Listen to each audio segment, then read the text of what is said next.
아 8.15 광복인데? 8.15면은 우리 그 일제 점령 하에 피해를 봤던 분들, 예. 여기에 대해서 굉장히 우리가 생각해야 되는 날이잖아요. 그렇죠. 그런데 그 일제 강점기에서 일본군 위안부로 그 성착취를 당했던 위안부 할머니들의 돈을 횡령한 분, 예.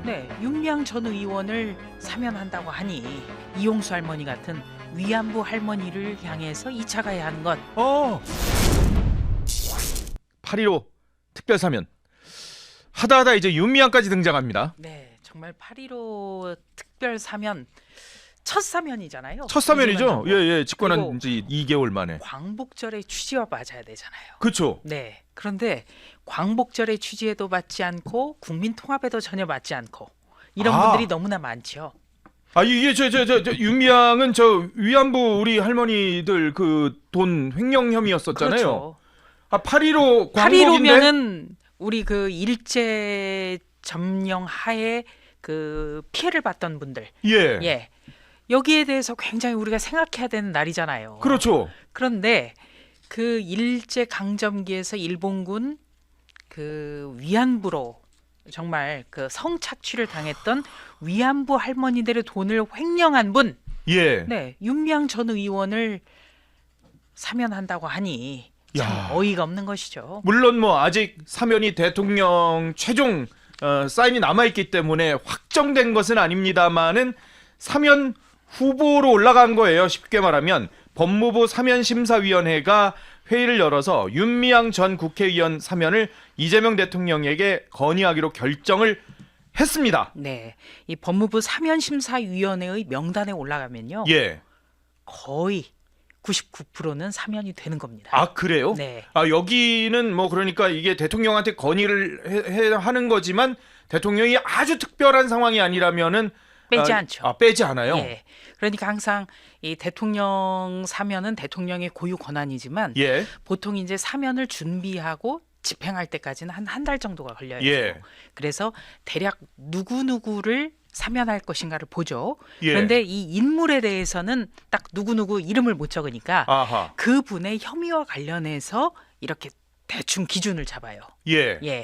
그렇게 해서 좀 뭔가 이게 공평하다라는 느낌을 주기 위해서 한 2, 3주 동안 심사를 하는 것이죠. 지금 이번에도 뭐 야권 일부 전직 의원들도 포함되어 있긴 하더라고요. 네. 그런 정도로 균형을 맞추는군요. 어느 정도는. 그렇죠. 어느 정도 균형도 맞추고 해서 말은 이제 국민 통합이라고 포장은 해요. 그런데 이 윤미향 전 의원 같은 경우에는 정의기억연대, 그러니까 정의연 위안부 피해자 지원 활동을 했다라는 이력으로 2020년에 더불어민주당의 비례대표 후보가 되는 것이죠. 맞아요. 그런데 후보가 되고 나서 바로 위안부 피해자 이용수 할머니가 기자회견을 엽니다. 윤미향 씨가 30년 동안 할머니를 이용해 먹었다는 거예요. 그러니까 지원한 게 아니라 그분들에게 오는 후원금을 횡령했다. 이런 정말 메가토급 어마어마했었어요. 그때요. 파장이 엄청났죠. 그렇게 되면서 수사가 진행이 됐고 또 임기 시작 전날에 윤미향 의원 같은 경우에는 사과한다 이렇게 기자회견을 했습니다만 의혹은 다 부인을 했어요. 그런데 이 부인했던 의혹은 사실로 확인이 됐죠. 그런데 저는 법원에 대해서도 참 불만인 게요. 재판이 질질 끌면서 국회의원 임기 4년은 다 마쳤습니다. 맞아요. 대법원 확정 판결까지 4년 2개월이나 걸렸대요. 그러니까 임기를 다 한 거죠. 국회의원 4년 다 한 거예요. 그래서 대법원에서 이 윤미향 전 의원에 대해서 형이 확정된 게 총선 끝나고도 6개월이 지나선 작년 11월이었어요. 그러니까 형이 확정된 지도 얼마 되지 않았죠. 그리고 그 형은 정말 지체된 정이었어요. 2020년 초에 의혹이 불거졌는데 2024년 11월에서야 형이 확정이 된 거예요. 그러니까 위안부 피해자 할머니들은 얼마나 정말 이 지체된 정의에 대해서 또 한 번 좌절을 하는 거죠. 그렇죠. 이 할머니들 이제 연로하셔서 돌아가시는 분들이 정말 거의 이제 몇 분 안 남으셨거든요. 그런데도 그 노구를 이끌고 정말 기자회견도 하시고 인터뷰도 하시고 윤미향에 대해서 정말 나 저 사람은 정말 국회의원 하면 안 되는 사람이야 라고 막 외치셨던 모습이 그냥 눈에 선한데요.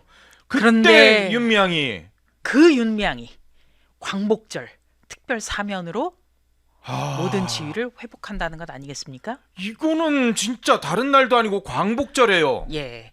그러니까 이재명 정부가 이 광복절의 의미에 대해서도 잘 모르는 것 같다. 저는 그렇게 생각을 해요. 8.15에 이재명 대통령은 뭐 임명장 뭐 그리고 뭐 취임식 같은 거를 뭐 대규모로 또 뭐 큰 행사를 하겠다고 지금 하고 있는 그런 상황들이잖아요. 네. 그런데 뭐 국민 임명식이니 취임식 두 번째를 하니 예. 이런 거보다 광복절의 취지를 알아야 되잖아요. 그럼요. 네. 일제치하에서 우리가 일제치하에서 광복된- 얼마나 고생을 했고 그럼요. 더군다나 정말 그 일제 강점기에 그 꽃다운 나이의 소녀들이 성놀이개가 됐잖아요. 아, 일본 그럼요. 군인들의. 정말 이거는 있을 수 없는 야만적인 사건인데 와. 그 피해자 할머니들의 후원금을 횡령했던 윤미향 전 의원 이 사람을 사면 복권시킨다. 야, 이게 참.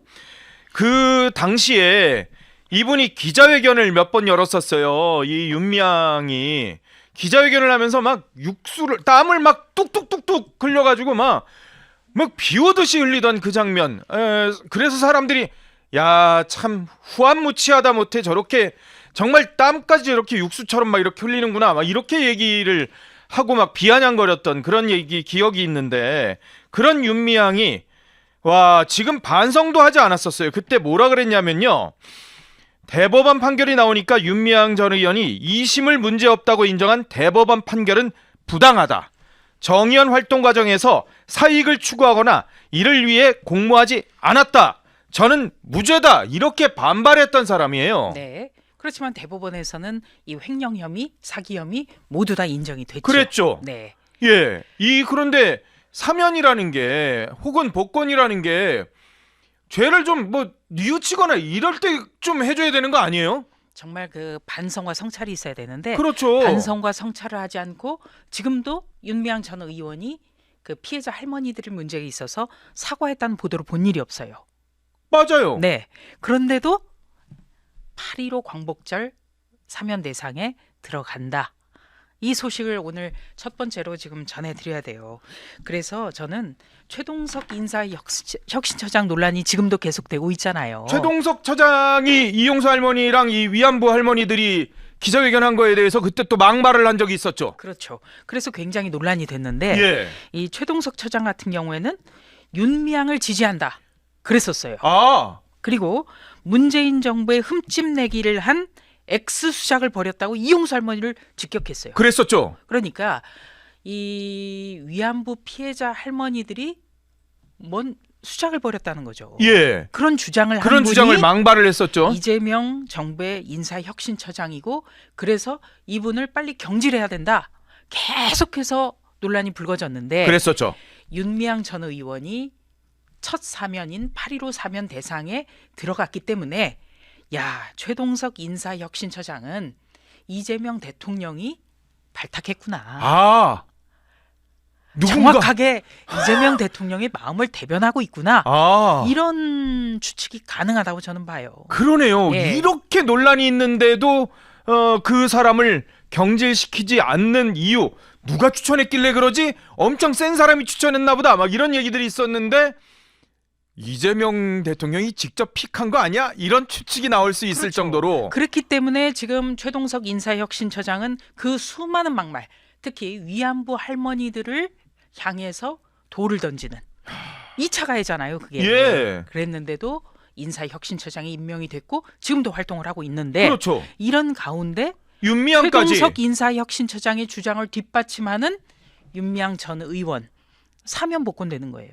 야, 이분들 더불어민주당, 민주당의 상당수가 예전에 노제팬 운동하던 사람들이잖아요. 그렇죠. 뭐 유니클로 가고 뭐 이래도 뭐 안 된다 그러고 뭐 어디 이자카야 가도 막 뭐라 그러고 막 이러던 사람들이잖아요. 일본 물건 사지도 않습니다. 뭐 가지도 않습니다 했는데 더 많이 가세요 그분들이. 그랬죠. 네. 그래놓고 막 자기 뭐 일본 여행 갔다 오고 막. 조국 전 법무부 장관 같은 경우는 죽창가를 불러야 된다. 예. 이랬지만 뭐 일본 볼펜도 열심히 잘 쓰고 그랬었죠. 또 뭐 최강욱 전 의원도 일본 일본차. 승용차 타고 예. 네 이런 이중적인 문제가 다 드러났잖아요. 야, 그런 사람을 이제 윤미향 사면 시킨다. 그런데 윤미향 외에 또 있어요. 네, 윤미향 외에 여러 인물들을 오늘 짚을 텐데요. 네. 이런 최동석 인사혁신처장이 우리나라 75만 명의 공무원들의 인사 문제를 관장합니다. 그렇죠. 인사혁신처장이니까. 그래서 이 공직자들에게 이 윤미향 씨 문제도 굉장히 많은 것을 시사할 거예요. 어허. 예, 이용수 할머니 같은 위안부 할머니를 향해서 2차 가해하는 것. 네, 이게 어떻게 보면 이재명 정부가 요구하는 공무원상이 될 수도 있는 거예요. 아이고야. 예. 실질적으로 윤미향 전 의원이 지금 사면 대상 아닙니까? 예. 이게 보통 심각한 문제가 아니에요. 그러니까요. 그것도 8.15에 광복절에. 그래서 사면심사위원회가 윤미향 전 의원을 광복절 특사 대상으로 올렸지만 제발 좀 이재명 대통령이 좀 이례적이지만 뺐으면 좋겠어요. 공직사회 그렇죠. 공직사회에도 미치는 영향이 굉장히 크잖아요. 그렇죠. 네. 진짜 이용수 할머니 등 위안부 할머니들에 대해서 정말 이렇게 되면 2차 가해를 열어주는 거예요. 그런 거죠. 예. 사실상 용인해 주는 거 아니에요. 그렇죠. 대통령이. 그리고 이재명 정권이. 또 최동석 인사혁신처장 같은 경우에는 박원순 전 서울시장의 권력 형성 폭력 사건에 대해서도 피해자를 또 비난했었죠. 예. 그러니까 이 사회적 약자에 대한 2차 가해를 공식화해 주는 거예요. 야. 정말 이재명 대통령이 다시 한번 잘 헤아렸으면 좋겠습니다. 조국, 정경심, 최강욱 다 8.15 특별사면 대상에 올라갔습니다. 네, 그 조국혁신당 대표 전 법무부 장관도 법무부 사면심사위원회 심사를 통과를 했습니다. 그렇죠. 그렇기 때문에 이재명 대통령에게 정성호 법무부 장관이 이 안을 올리고 12일 국무회의 의결을 거쳐서 최종 확정이 됩니다. 다음 주면 이제 그래서 이재명 정부의 첫 특별사면 명단이 참 화려하다.